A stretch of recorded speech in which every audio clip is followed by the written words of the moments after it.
Hello student, स्वागत है आप सभी का एक बार फिर से हमारी इस यूट्यूब चैनल में जिसका नाम है एसोल सॉल्यूशन। मैं चंदन कुमार हाजिर हूँ आप सभी के सामने अपनी एक और नई वीडियो के साथ। सो गाइस, आज की इस नई वीडियो में हम बात करने वाले हैं उन सभी स्टूडेंट्स के लिए जो स्कूल ऑफ ओपन लर्निंग के स्टूडेंट्स हैं, एनसी वेब के स्टूडेंट्स हैं या फिर दिल्ली यूनिवर्सिटी के स्टूडेंट्स हैं और वे सभी फोर्थ सेमेस्टर में पढ़ते हैं। उन सभी के पास में बीए प्रोग्राम का कोर्स है और उन्होंने बीए प्रोग्राम कोर्स के अंदर शिक्षा यानी एजुकेशन सब्जेक्ट को लिया है और ये आपका माइनर पेपर का सब्जेक्ट है।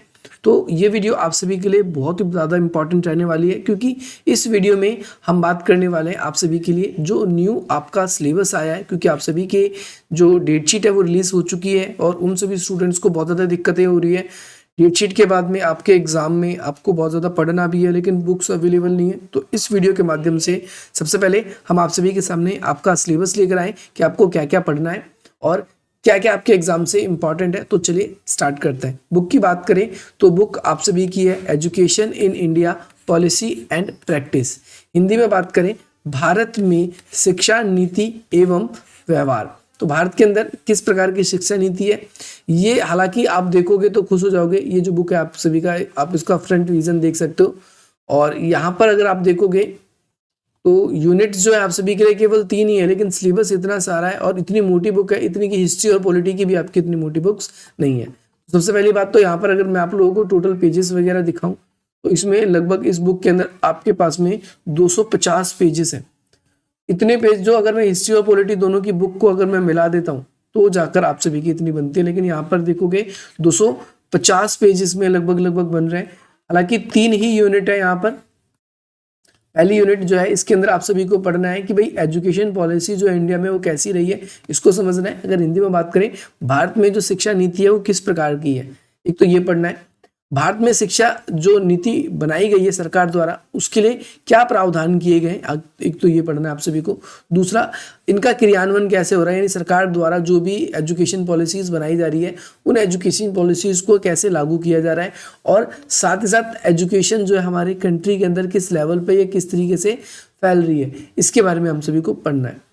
साथ ही साथ शिक्षा की समीक्षा भी की जाती है। जैसे कुछ एजुकेशन में कुछ कमी है तो आप लोगों ने देखा उसके अंदर कुछ बदलाव भी किए जा रहे हैं। इसके अलावा भारत में शिक्षा की क्या क्या योजनाएं बनाई गई है और इसको किस तरीके से फाइनेंशियली हेल्प मिलती है, वित्तीय पोषण कैसे किया जाता है, तो हम इसके बारे में भी हम बात करेंगे कि किस तरीके से हमारी जो गवर्नमेंट है वो हमारी एजुकेशन पॉलिसी को लेती है और कितना इस पर खर्च करती है, क्या है क्या चीज़ें। थर्ड लेसन जो है आप सभी का वो आपके यूनिट नंबर 2 में है और यूनिट नंबर 2 में आपको टोटल 4 लेसन पढ़ने हैं। इसमें सबसे पहले कोठारी आयोग की रिपोर्ट 100% एग्जाम में पूछे जाने वाला क्वेश्चन, ऐसा कोई साल नहीं है जिसके अंदर हम देखें कि हमारे एग्जाम में इससे क्वेश्चन ना बनाओ। कोठारी आयोग को पूरी डिटेल से मैं आप लोगों को पढ़ाऊंगा क्या था क्या नहीं था।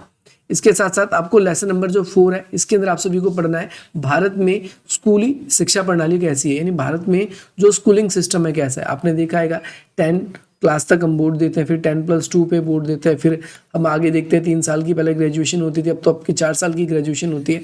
तो क्या क्या भारत में शिक्षा की प्रणाली कैसी है पहले हम इसको पढ़ेंगे और स्कूली शिक्षा क्या है और इसके अलावा कौन कौन सी एजेंसियां हैं जो स्कूल शिक्षा को बढ़ावा देती है। तो इसके अंदर हम अलग अलग एजेंसीज के बारे में पढ़ेंगे। जैसे सबसे पहले हम एनसीईआरटी के बारे में पढ़ेंगे, फिर एनसीईआरटी के साथ साथ हम एससीईआरटी के बारे में पढ़ेंगे, फिर हम डाइट्स के बारे में पढ़ेंगे, एनआईओएस के बारे में पढ़ेंगे या फिर ऐसे एजुकेशनल बोर्ड्स वगैरह के बारे में डिस्कस करेंगे जो हमारे देश के अंदर वर्तमान समय में एजुकेशन के अंदर इम्पॉर्टेंट रोल प्ले करती है। तो आपको डाइट के बारे में पढ़ा होगा, आपने एनआईओएस के बारे में पढ़ा होगा, एनसीईआरटी की बुक्स आपने पढ़ी है, एससीईआरटी की बुक्स अब न्यूली लॉन्च होने जा रही है और हो भी रही है बहुत सारे स्टेट्स में। जैसे दिल्ली के जो बच्चे स्कूल में पढ़ते हैं तो उनका एससीईआरटी की बुक मिल भी रही है। तो यहाँ पर हम ये देख रहे हैं बेसिकली कुल मिलाकर कि भाई हमारे देश के अंदर जो स्कूलिंग शिक्षा है उसको किस तरीके से कराया जा रहा है। इसके अलावा शिक्षा को बढ़ावा देने में सरकार की क्या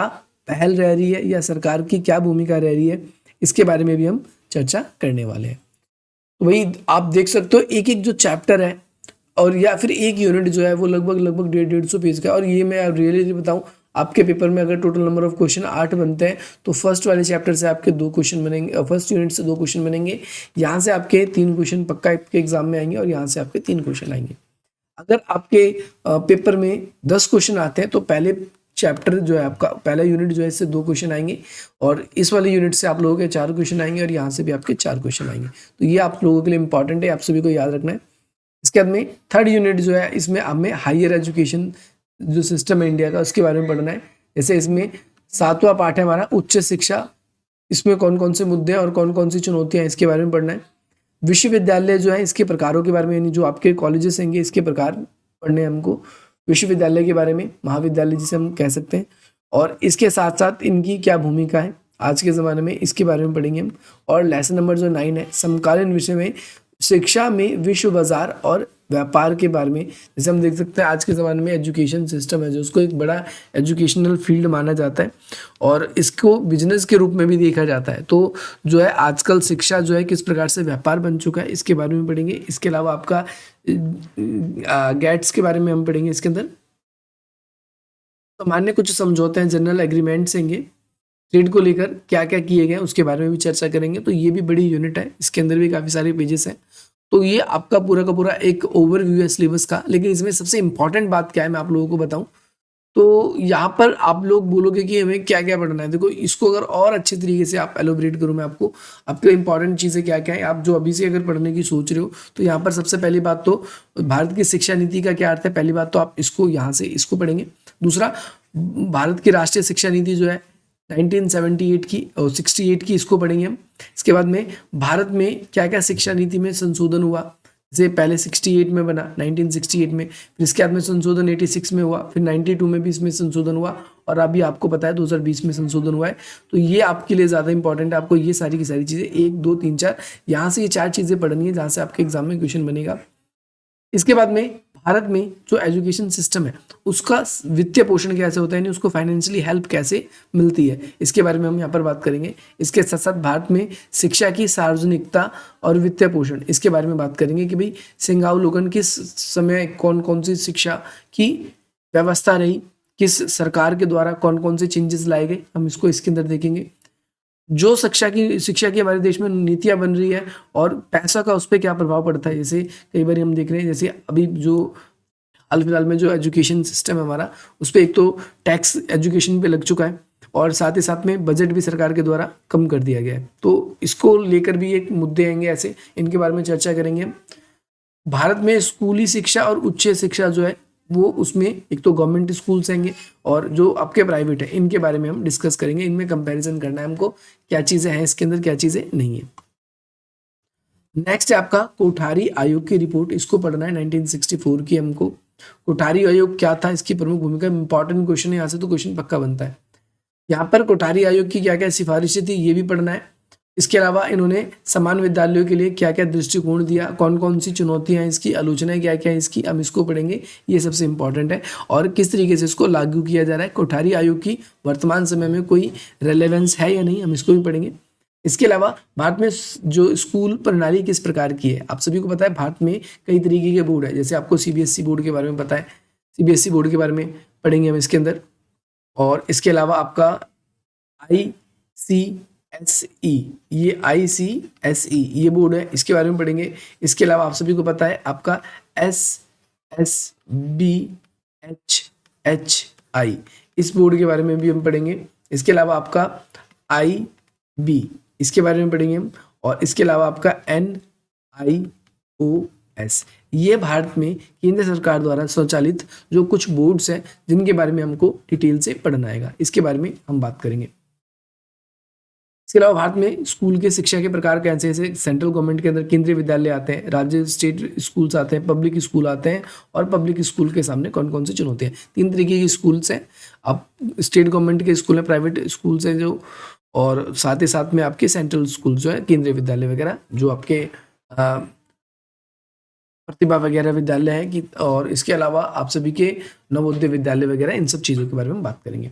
निजी विद्यालय जो है इसके बारे में, पब्लिक स्कूल्स जो होंगे इसके बारे में भी हम बात करेंगे, निजी विद्यालय कौन कौन से हैं और इसके सामने क्या क्या चुनौती है, इसकी क्या क्या विशेषता है, वर्तमान समय में सरकारी स्कूल्स के लिए क्यों ये एक चुनौतीपूर्ण विषय बन गया है। इसके अलावा विद्यालयों के अंदर जो निकाय बनाए होते हैं, अलग अलग ग्रुप्स बनाए होते हैं, या अलग अलग हम लेवल पर स्कूल्स के अंदर ही हम देखते हैं कि ग्रुप्स बना दिए जाते हैं जो स्कूल को पूरी तरीके से मैनेज करते हैं, प्रिंसिपल और स्टाफ वगैरह को लेकर। तो इसको लेकर भी आप लोगों को पढ़ना है और उनके सामने कौन कौन सी चुनौतियां हैं इसको भी हम इसके अंदर देखेंगे। स्कूली शिक्षा और इसकी अलग अलग एजेंसीज हैं, इसको पढ़ेंगे, जैसे एनसीईआरटी है, एचसीईआरटी है, इन सब चीज़ों के बारे में हमको पढ़ना है। विद्यालय की पूर्व की संरचना है, जैसे बालवाड़ी वगैरह होती है, उन सब के बारे में लेकर हम चर्चा करेंगे, प्ले स्कूल वगैरह के लेकर। स्कूली शिक्षा में आपका डाइट के बारे में बात करेंगे कि भाई डाइट क्या है, इसके क्या क्या लक्ष्य है, NIOS के बारे में हम बात करेंगे और राष्ट्रीय और अंतर्राष्ट्रीय बोर्ड के बारे में हम चर्चा करेंगे। सरकार द्वारा जो है हमारे एजुकेशन सिस्टम को बढ़ाने के लिए क्या क्या कदम उठाए जा रहे हैं, जैसे आपका SSA जो है इसके बारे में बात करेंगे। इसके अलावा आपका RMSA इसके बारे में हम बात करेंगे। इसके अलावा आपका RUSA इसके बारे में बात करेंगे। हम इन सभी चीज़ों के बारे में हम डिस्कस करने वाले। मिड डे मील योजना जो आपकी मिड डे मील योजना,